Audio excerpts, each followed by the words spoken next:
All right, guys, I'm here with my Nespresso Vertuo, and I've got Pike Place and Columbia. Forgive me for having Starbucks in my house. Yeah, I know, it's terrible.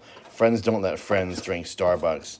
But it's the only kind that my local store carries for this Vertuo stuff. I'll have to go online and order something different, I guess. But if you had to choose, which one would it be? Columbia or Pike Place? And what do you think the difference is? Because I don't know. They're both medium roast from hand-picked by, space aliens from Uranus. I don't know.